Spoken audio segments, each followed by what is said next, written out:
Random House Audiobooks presents L is for Lawless by Sue Grafton. Read for you by Judy, Kaye.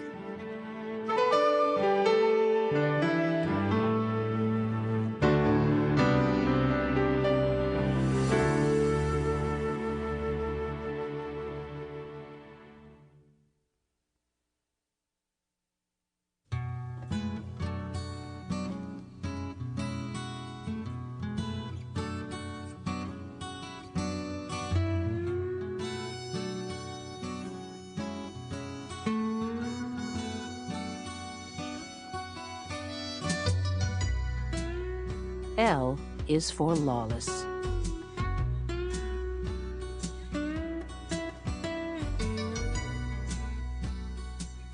I don't mean to bitch, but in the future I intend to hesitate before I do a favor for the friend of a friend. Never have I taken on such a load of grief. At the outset, it all seemed so innocent. I swear there's no way I could have guessed what was coming down. I came this close to death, and perhaps worse for my fellow dental phobics, within a hair's breadth of having my 2 front teeth knocked out. Currently, I'm sporting a knot on my head that's the size of my fist, and all this for a job for which I didn't even get paid. The matter came to my attention through my landlord, Henry Pitts, whom everybody knows I've been half in love with for years. The fact that he's 85, a mere 50 years my senior, has never seemed to alter the basic impact of his appeal. He's a sweetheart, and he seldom asks me for anything, so how could I refuse?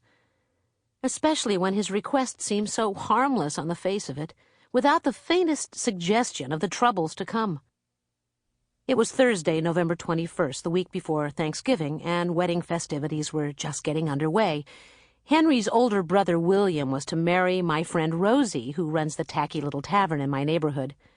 Rosie and William had been engaged for the better part of a year, and it was time to get on with the big event.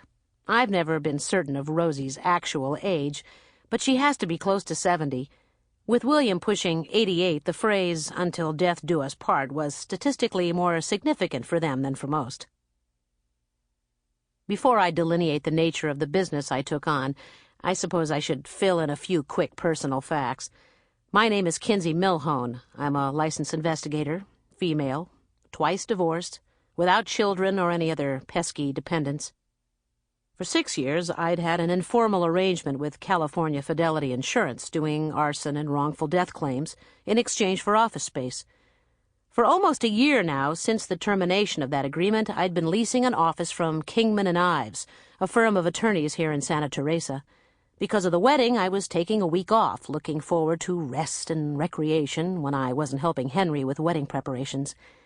Henry, long retired from his work as a commercial baker, was making the wedding cake and would also be catering the reception. There were 8 of us in the wedding party. Rosie's sister, Clotilda, who was wheelchair-bound, would be serving as the maid of honor. Henry was to be the best man, with his older brothers, Louis and Charlie, serving as the ushers. The 4 of them, Henry, William, Louis, and Charlie, also known collectively as the boys, the kids, or the Sibs, ranged in age from Henry's 85 to Charlie's 93. Their only sister, Nell, still vigorous at 95, was one of the 2 bridesmaids, the other being me. This was going to be the wedding of the decade, one I wouldn't miss for all the money in the world. Which brings us back to the precipitating events, as we refer to them in the crime trade. I ran into Henry at 9 that Thursday morning as I was leaving my apartment. I live in a converted single-car garage, which is attached to Henry's house by means of an enclosed breezeway. I was heading to the supermarket where I intended to stock up on junk food for the days ahead. When I opened my door, Henry was standing on my front step with a piece of scratch paper. He smiled when he saw me. "There you are. Oh, perfect. I was just leaving you a note. Do you have a minute?" "Of course. What's up?" "Do you remember old Mr. Lee? They called him Johnny around the neighborhood. He's the gentleman who used to live around the corner on Bay, little white stucco house with the overgrown yard. Actually, to be accurate, Johnny lived in the garage apartment. His grandson Bucky and his wife have been living in the house."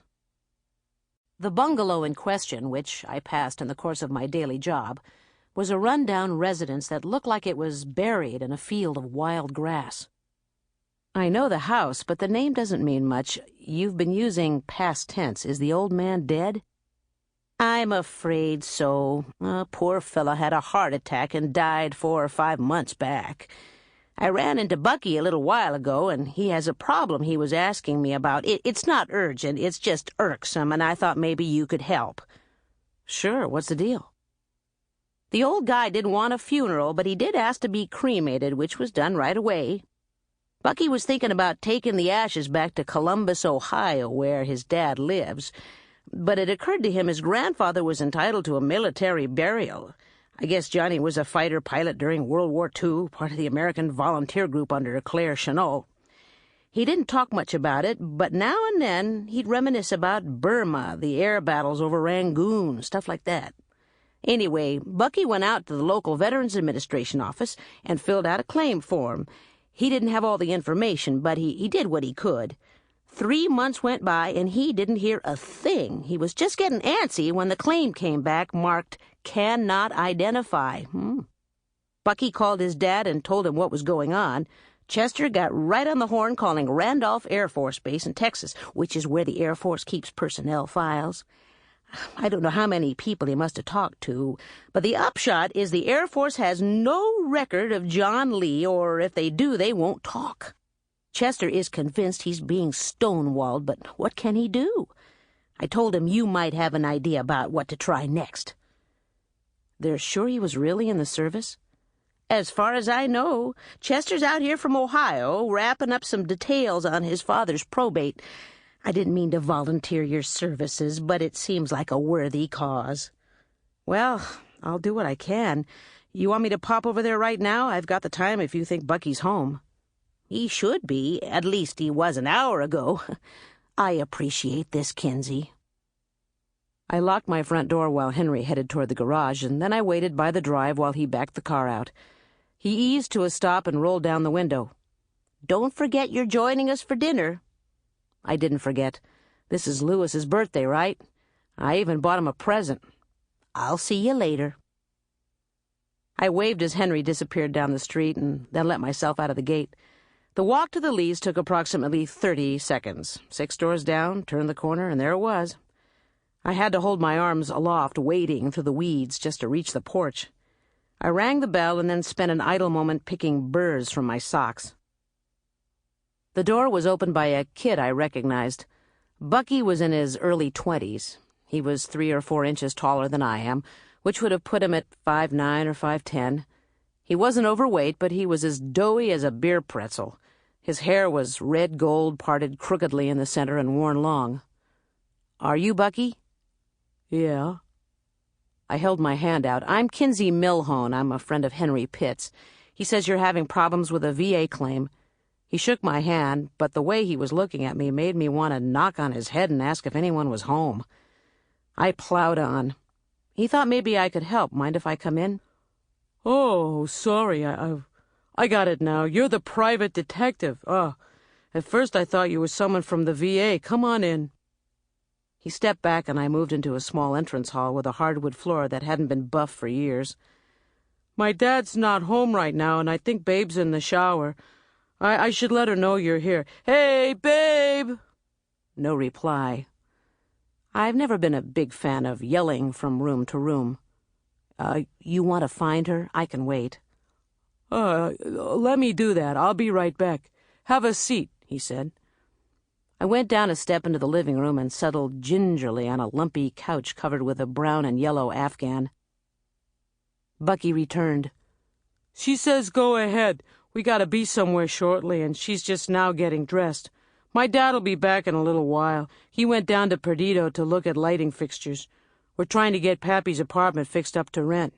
He paused in the doorway. "I know you didn't stop by to make small talk. I got the paperwork right here." He moved over to the bookshelf and began to sort through the magazines, which were apparently interspersed with unpaid bills and other critical documents. "All we're talking is a $300 claim for Pappy's burial," he remarked.